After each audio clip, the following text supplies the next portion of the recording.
আওয়ামী লীগ কখনোই মানুষ না। এটা যদি বিশ্বাস না হয় আপনারা নির্বাচনের আগেই দেখতে পারবেন। আপনি কি মনে করেন যে হাদি ভাইয়ের হত্যাকারীরা ছোটখাটো পরিকল্পনাকারী ছিল? বড় মাপের একটা পরিকল্পনার ছোট্ট একটা অংশ বিশেষ। এই পরিকল্পনাটা ভারত থেকে করা হয়েছে, রয়ের পরিকল্পনা। এর পিছনে কোটি কোটি টাকা ইনভেস্ট করা হয়েছে। মন থেকেই আওয়ামী লীগকে কখনো মানুষ মনে করি না। শেখ হাসিনাকে আমি কখনোই মনে করি না যে সুস্থ মাথার একজন মানুষ ছিল। আমি তাকে একেবারে রং হেডেড মনে করি। আমাদের সরকারের কেন যেন মনে হয়েছে আওয়ামী লীগও মানুষ। পুলিশের ভিতর যে ফ্যাসিস্টগুলো রয়েছে এরা সরাসরি আদেশ নেয় আপার থেকে। আপনি দেখেছেন শেখ হাসিনা কিছু ফোন কল কিন্তু মাঝে মাঝে একটু রিলিজ হচ্ছে, সরাসরি বলে দিচ্ছে গেরিলা হামলা করে, যেহেতু রাস্তায় থাকতে পারবে না। তারা আসলে শেকড়টা গেড়ে গেছিল 2041 সাল পর্যন্ত। তাদের একটা উদ্দেশ্য ছিল যে 2041 সাল পর্যন্ত আমরা ক্ষমতায় থাকতেছি, কার পরে কে আসবে, কার পরে কে দায়িত্ব নিবে, এটা কিন্তু সাজানো গোছানো ছিল। শুধু আমরা আসলে বুঝতে পারতেছি না যে ষড়যন্ত্রের শিকড় কতটা গভীরে। হাদি ভাইয়ের রক্তের কালারটা দেখলাম আগুনের মতো, এবং হাদি ভাইয়ের প্রত্যেকটা রক্তের ফোঁটায় বারুদের গন্ধ ছিল। হাদি ভাইকে কেন জীবন দিতে হলো? কারণ বিপ্লবীরা অর্ধেক বিপ্লব করে ফ্যাসিস্টের পুরোপুরি নির্মূল না করে ঘরে ফিরে গিয়েছিল, তার খেসারত আজকে দিতে হচ্ছে। আফসোসটা আসলে কোন জায়গায়, যে হাদি ভাইয়ের সন্তানটা হাদি ভাইকে আর দেখতে পারবে না। আমাদের আফসোসটা হয় হাদি ভাইয়ের কণ্ঠস্বরটা আমরা আর কোনোদিন শুনতে পারবো না। কোন অফিস পুড়ছে, কোন জায়গায় একটু হামলা হয়েছে সেটা মব হয়ে যাচ্ছে, আর উল্টো হাদি ভাইয়ের যে মৃত্যু হয়েছে, হাদি ভাই যে শহীদ হয়েছে সেটা নিয়ে তাদের মাথা ব্যথা একতরফা হয়ে যাচ্ছে। আপনি কি মনে করেন যে হাদি ভাইয়ের হত্যাকারীরা ছোটোখাটো পরিকল্পনাকারী ছিল? এটা তাদের বড় মাপের একটা পরিকল্পনার ছোট্ট একটা অংশ বিশেষ। এই পরিকল্পনাটা ভারত থেকে করা হয়েছে, রয়ের পরিকল্পনা। এর পিছনে কোটি কোটি টাকা ইনভেস্ট করা হয়েছে। হাদির খুনিকে নিজেদের লোক বলে ভারতীয় মিডিয়া কিভাবে বুনো উল্লাস করেছে, এই বুনো উল্লাসটা প্রমাণ করে এর পিছনে ভারতের শতভাগ হাত আছে। যখন আমরা শুনি কোনো কোনো যোগাযোগ মাধ্যমে শুনি যে ভারতীয় সীমানা পার হয়ে, আমাদের বাংলাদেশের সীমানা পার হয়ে তারা ভারতে ঢুকে গেছে, আমাদেরকে আর এটা বিশ্বাস করতে হবে যে বাংলাদেশের আইন শৃঙ্খলা রক্ষাকারী বাহিনীকে আমাদেরকে বিশ্বাস করতে হবে? তারা কোথাও না কোথাও একটু দূরে গিয়ে আবার আটকে যাচ্ছে, একটু দূরে গিয়ে আবার আটকে যাচ্ছে। তদন্ত রিপোর্টের কোনো অগ্রগতি আপনারা দেখেছেন? দেখি কালকে তদন্তকারী অফিসার কে আছে, কালকে তার অফিসে যায়। আপনারা তো ডেকে নিয়ে আমাকে শাহবাগ থানায় জিজ্ঞাসাবাদ করেন, কালকে আপনাদেরকে নিয়ে একটু তদন্তকারী অফিসে যাই, দেখি সিডিটা কত দূর আগাইছে। এরা সেটাও দেখাতে পারবে না। হাদি ভাইকে গুলি করা হয়েছে, সীমানা পার হতেও তো 10 ঘন্টা লাগে। একটা হইচই বিজ্ঞাপন আপনারা আজ পর্যন্ত মিডিয়াতে দেখেছেন যে হাদি ভাইয়ের ঘাতকদেরকে ধরে দিতে পারলে 50 লাখ টাকা পুরস্কার দেওয়া হবে। পুলিশ কি করছিল? আপনি যে টাকাটা দিবেন আপনার বাপের ব্যাংকের অ্যাকাউন্ট থেকে এনে দিবেন, আমাদের টাকাই তো। আপনারা একটু চেষ্টা করেন না, হয়ে যাবে। আপনারা চেষ্টা করতেছেন না। থানা থেকে যে অস্ত্রগুলো লুট করা হয়েছে, সেই অস্ত্রগুলো লুট করা হয়েছিল এটা একদিন ব্যবহার করার জন্য। থানা থেকে অস্ত্রগুলো লুট হয়ে গেল, আমরা দেখলাম স্বরাষ্ট্র উপদেষ্টা পুরস্কার ঘোষণা করতেছে। অস্ত্রগুলো যদি পাবলিক যদি উদ্ধার করতে সহযোগিতা করে তাদেরকে পুরস্কৃত করা হবে। আরে ব্যাককল, এটা তো তাৎক্ষণিকভাবে র্যাবের কোনো ইউনিট কিন্তু ক্ষতিগ্রস্ত হয় নাই। র্যাব কিন্তু চাঙ্গা ছিল তখন পর্যন্ত। র্যাবের একটা ইউনিটও ক্ষতিগ্রস্ত হয় নাই। র্যাবকে নির্দেশ দেওয়ার সাথে সাথে থানার অস্ত্রগুলো ফিরে আসে। আপনারা কি মনে করেন নির্বাচনের আগে এই অস্ত্রগুলো সচল হবে না? আমাদের বিরুদ্ধে, আপনার বিরুদ্ধে, এই জনগণের বিরুদ্ধে সচল হবে না? এরা কি ভালো নিয়তে নিছে? ভালো উদ্দেশ্যে এই অস্ত্রগুলো লুট করেছে? এই অস্ত্রগুলো কোনো না কোনোভাবে সাধারণ মানুষের উপর ব্যবহার হবেই হবে। এখন এই কথাটা যখনই আমি বলতে যাব, দোষটা আমার। আপনি অস্ত্র উদ্ধার করতে পারতেছেন না, একজন ঘাতককে আপনি আটক করতে পারতেছেন না, সে ব্যর্থতার দায় আপনি নিচ্ছেন না।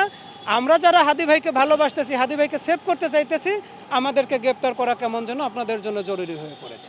এই সরকার সর্বোচ্চ বেশি পরকীয়া করেছে যখন বলেছে যে আওয়ামী লীগের যারা ফেয়ার ফেস আছে, যারা দুর্নীতির সাথে জড়িত না, তাদেরকে নির্বাচনে স্বতন্ত্রভাবে অংশগ্রহণ করতে পারবে। এই সরকারের সর্বোচ্চ নিকৃষ্ট পরকীয়া এটা। মন থেকেই আওয়ামী লীগকে কখনো মানুষ মনে করি না। শেখ হাসিনাকে আমি কখনোই মনে করি না যে সুস্থ মাথার একজন মানুষ ছিল। আমি তাকে একেবারে রং হেডেড মনে করি। আমাদের সরকারের কেন যেন মনে হয়েছে আওয়ামী লীগও মানুষ। এই অমানুষগুলোকে, এই বিষধর সাপগুলোকে সবাই কোনো না কোনোভাবে কাছে টেনেছে। এমন মানুষও কাছে টেনেছে যে যারা কিন্তু ওঝা না। বিএনপির একজনকে ঘরের ভিতর দিয়ে আগুন ধরিয়ে দেওয়া হয়েছে। কারা করেছে? আওয়ামী লীগের লোকজন করেছে। আপনাদেরকে এখনও সতর্ক করে দেই, আওয়ামী লীগ কখনোই মানুষ না। এটা যদি বিশ্বাস না হয় আপনারা নির্বাচনের আগেই দেখতে পারবেন। এদেরকে যারা মনে করতেছেন আমরা খুব ভালো ওঝা হয়ে গেছি, আপনারা যদি ওঝা হয়েই থাকেন এই সাপগুলোর বিষ দাঁতগুলো আগে ভেঙে দেন, বিষ দাঁতগুলো ভেঙে দিয়ে তারপরে আপনারা পোষেন। সরকারের ভিতর, সচিবালয়ের ভিতর, পুলিশের ভিতর, সেনাবাহিনীর ভিতর কিচ্ছু করা লাগবে না, আমাকে মাত্র 1 মাসের সময় দেন, 2000 পুলিশকে বাড়ি পাঠিয়ে দিব। নির্বাচনে এর একটা প্রভাব পড়বে, আমরা বিএনসিসি থেকে 10,000 পোলাপান নিয়ে নিব, নির্বাচনের ওই জায়গাটা কভার হয়ে যাবে। মাত্র 200 সেনা অফিসার ফোর্সকে বাড়ি পাঠায় দেন, আপনাদের এই দেশটা আবার শান্ত হয়ে যাবে। সুশীলদের 2-4 জনকে পিছনে 2-4টা লাথি দেন, দেখবেন যে এই দেশটা আবার শান্ত হয়ে গেছে। ওরা শুধু শুধু আমাদেরকে উস্কানি দিচ্ছে, কোন অফিস পুড়ছে, কোন জায়গায় একটু হামলা হয়েছে সেটা মব হয়ে যাচ্ছে, আর উল্টো হাদি ভাইয়ের যে মৃত্যু হয়েছে, হাদি ভাই যে শহীদ হয়েছে সেটা নিয়ে তাদের মাথা ব্যথা, একতরফা হয়ে যাচ্ছে। হয়তো স্বরাষ্ট্র উপদেষ্টাকে ওখান থেকে সরিয়ে দেন, আইন উপদেষ্টাকে ওখান থেকে সরিয়ে দেন, আপনারা তো দেখেছেন এটার ফলাফল কি হবে। এভাবে যদি নির্বাচনের দিকে আমাদের দেশ এগিয়ে যায়, আর আমি যদি বলি যে না এভাবে নির্বাচন করা যাবে না, বড় বড় দলের নেতারা বলে ফেলবে হাঁটুর বয়সী ছেলেরা এরা নির্বাচন পেছাতে চাচ্ছে, গণতন্ত্রকে ব্যাহত করতে চাচ্ছে। আমরা নির্বাচন চাই, শুধু মানুষের জানমালের হেফাজত করে তারপরে নির্বাচন করতে চান। আর কত মানুষ মারা গেলে পরে ফ্যাসিস্টের দোসরদের শান্তি হবে বলেন? এই যে পুলিশের ভিতর যে ফ্যাসিস্টগুলো রয়েছে, এরা সরাসরি আদেশ নেয় আপার থেকে, সরাসরি আপার থেকে আদেশ নেয় যে ঠিক আছে। আপনি দেখেছেন শেখ হাসিনা কিছু ফোন কল কিন্তু মাঝে মাঝে একটু রিলিজ হচ্ছে, যদিও এটা বাংলাদেশের আইন দ্বারা নিষিদ্ধ। সরাসরি বলে দিচ্ছে গেরিলা হামলা করে, যেহেতু রাস্তায় থাকতে পারবে না। এভাবে সেনাবাহিনীর ভিতর দেশপ্রেমিক সেনাবাহিনী যেভাবে আছে, তারা আসলে শেকড়টা গেড়ে গেছিল 2041 সাল পর্যন্ত।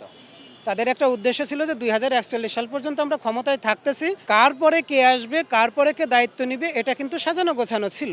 শুধু আমরা আসলে বুঝতে পারতেছি না যে ষড়যন্ত্রের শিকড় কতটা গভীরে। আমরা যখনই ষড়যন্ত্রের শিকড়টা ধরে টান দিচ্ছি, তখন আমাদের মুখটাকে আটকে দেওয়ার জন্য আমাদেরকে হুমকি দেওয়া হচ্ছে, আমাদেরকে বারবার হেনস্থা করা হচ্ছে, আমাদেরকে গ্রেপ্তার আতঙ্কে নিয়ে যাওয়া হচ্ছে। এর জন্যে সবাই কোনো না কোনোভাবে দায়ী।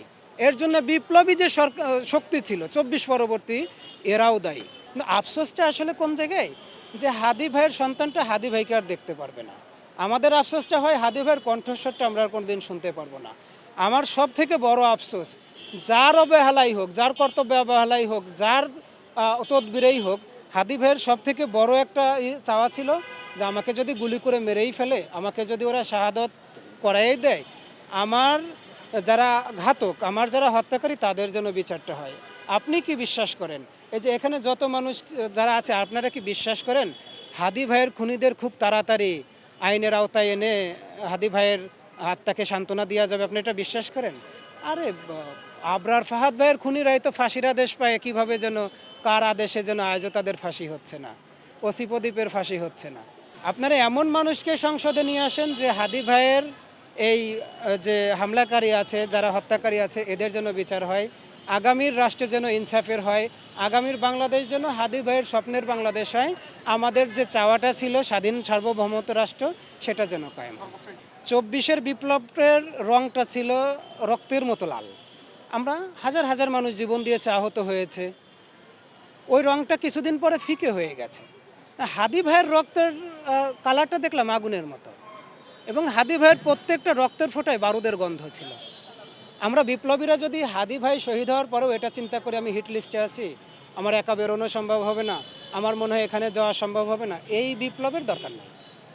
আপনি আমাকে গুলি করেন, সিঙ্গেল শট না, ব্রাশ ফায়ার করেন, আমি তো বুক পেতে দাঁড়িয়ে আছি। আমার রক্তের উপর দাঁড়িয়ে আমার পরবর্তী প্রজন্ম যেন আগামীর বাংলাদেশের স্বপ্ন দেখে। আমি তো শহীদ হতে চাই, আমি তো মরতে চাই, কই আমি তো কোনো রকম 2 জনকে নিয়ে চলি না, আমি তো কোনো রকম কোনো, আপনি হুমকি দেন না, আমি ভয় পাচ্ছি না। আপনি কয়বার হুমকি দিবেন বলেন? আপনি যতবার হুমকি দিবেন আমি ততবার ভয় পাচ্ছি না। আপনি যতবার আমাকে পায়ের নিচে ফেলতে চাবেন আমি আবার উঠে দাঁড়াবো। আপনি আমাকে গ্রেপ্তার আতঙ্ক দেখাবেন, আমি আপনার থানায় গিয়ে বসে থাকবো। বিপ্লবীরা কেন ভয় পাচ্ছে? বিপ্লবীরা যখন অর্ধেক বিপ্লব রেখে ঘরে ফিরে যায়, তখন তাদের মৃত্যুটা নিশ্চিত হয়ে যায়, যেরকম 24-এ হয়েছিল। হাদি ভাইকে কেন জীবন দিতে হলো? কারণ বিপ্লবীরা অর্ধেক বিপ্লব করে ফ্যাসিস্টের পুরোপুরি নির্মূল না করে ঘরে ফিরে গিয়েছিল, তার খেসারত আজকে দিতে হচ্ছে। হাদি ভাইয়ের শহীদ হওয়ার পরে হাদি ভাইয়ের রক্তের শপথ মৃত্যু না হওয়া পর্যন্ত, এবং এই বিপ্লবকে পরিপূর্ণ না করা পর্যন্ত, ইনসাফের বাংলাদেশ না গড়া পর্যন্ত ঘরে ফিরবো না, ঘরে ফিরবো না, ঘরে ফিরবো না। দেখেন সামনে নির্বাচন, হাসনাত আবদুল্লাহ ভাইকে মন থেকে ভালোবাসি। সম্ভাব্য দুটো হামলার হাত থেকে হাসনাত আবদুল্লাহ ভাইকে আমি সেভ করার চেষ্টা করেছি। আমি এটা হাসনাত আবদুল্লাহ ভাইকে বলিও না, সাক্ষাৎ হয়েছে, হাই হ্যালো করেছি। সেভেন সিস্টার্স নিয়ে এখন আমাদের কথা বলার প্রয়োজন আছে বলে আমি মনে করছি না, কারণ সেভেন সিস্টার্সের এক সিস্টার্স আমরা দখল করতে পারবো না। আমি যেটা চাচ্ছি সেটা হলো আমাদের পাকিস্তানের সাথে একটা প্রতিরক্ষা চুক্তি হয়ে যাক, তারা যেন আমাদেরকে অস্ত্র দিয়ে, অ্যাটমিক পাওয়ার দিয়ে আমাদেরকে একটু সহযোগিতা করে। আর চায়নার সাথে আমাদের একটা চুক্তি হয়ে যাক যেন তাদের অর্থনীতিটা আমাদের অর্থনীতির মতো হয়ে যায়। তুরস্কের সাথে একটা চুক্তি হয়ে যাক যেন তাদের ড্রোন শিল্পটা আমাদের দেশে চলে আসে। তাহলে হবে কি, সীমান্তে আমাদের যে মানুষ হত্যা হচ্ছে, আমরা তো আর তাদের প্রতিশোধ, আরে ছাগল চুরির প্রতিশোধই তো নিতে পারলাম না। তাহলে কি হবে, পাকিস্তানের সীমানায়, আমাদের সীমানায় যখন একজন মানুষ মারবে, পাকিস্তানের সীমানায় তাদের 10 জনকে ফেলে দিক, চীনের সীমান্তে, লাদাখের সীমান্তে তাদের 10 জনকে ফেলে দিক, আমরা এখানে বসে হাদি ভাইয়ের মতো মুড়ি বাতাসা দিয়ে উদযাপন করি। এখন আমাদেরকে ঠিক করতে হবে যে আমাদের স্বরাষ্ট্রনীতি, পররাষ্ট্রনীতি, অর্থনীতিটা আমরা ঠিকভাবে সাজাতে পারতেছি কিনা। যারা বিপ্লবের নেতৃত্ব দিচ্ছে, আসনে বসে আছে বলে আমরা মনে করি, তারা একটু সংযত হয়ে, যেহেতু সামনে নির্বাচন, আমাদের একটা, আমার মনে হয় খুবই গুরুত্বপূর্ণ একটা ডিসিশন নিয়েছে সরকার, এর কাছাকাছি থেকে নিজেদের জীবনটাকে সেভ করে রেখে নিজেদের যে আত্মরক্ষার কৌশল আছে প্রয়োজনে আরেকটু বাড়িয়ে দক্ষতার সাথে, বুদ্ধিমত্তার সাথে বিপ্লবটাকে এগিয়ে নেওয়া উচিত।